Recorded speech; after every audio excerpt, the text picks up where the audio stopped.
સમુદ્રમાં ઉતર્યો દરિયાનો રાજા. સુરતમાં તૈયાર થયેલું યુદ્ધ જહાજ આઈએનએસ માલવણ નૌસેનાના કાફલામાં સામેલ. સુરત હવે માત્ર ટેક્સટાઇલ અને ડાયમંડ સિટી જ નહીં પરંતુ દેશની સુરક્ષા વ્યવસ્થામાં પણ મહત્વનું યોગદાન આપી રહ્યું છે. સુરતના હજીરા પ્લાન્ટમાં તૈયાર થયેલા વિશિષ્ટ સ્ટીલથી બનેલું અદ્યતન જહાજ આઈએનએસ માલવણ હવે ભારતીય નૌસેનાના કાફલામાં સામેલ થઈ ગયું છે. સુરતના હજીરા સ્થિત ઇન્ડિયા પ્લાન્ટમાં ઉત્પાદિત 100% સ્પેશિયલ ગ્રેડ સ્ટીલથી તૈયાર થયેલું આઈએનએસ માલવણ હવે સત્તાવાર રીતે ભારતીય નૌસેનામાં સામેલ થયું છે. કોચિન શિપયાર્ડમાં નિર્મિત માહે ક્લાસનું આ બીજું યુદ્ધ જહાજ ખાસ કરીને સબમરીન વિરોધી કામગીરી માટે તૈયાર કરવામાં આવ્યું છે.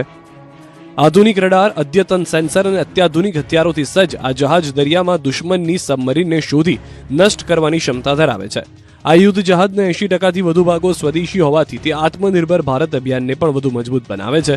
ખાસ વાત એ છે કે માહે ક્લાસના તમામ 8 યુદ્ધ જહાજો માટેનું વિશિષ્ટ સ્ટીલ પણ સુરતના હજીરા પ્લાન્ટમાં જ પૂરું પાડવામાં આવશે. આમ ટેક્સટાઇલ અને ડાયમંડ પછી હવે સંરક્ષણ ક્ષેત્રે પણ સુરત દેશ માટે ગૌરવનું કેન્દ્ર બની રહ્યું છે.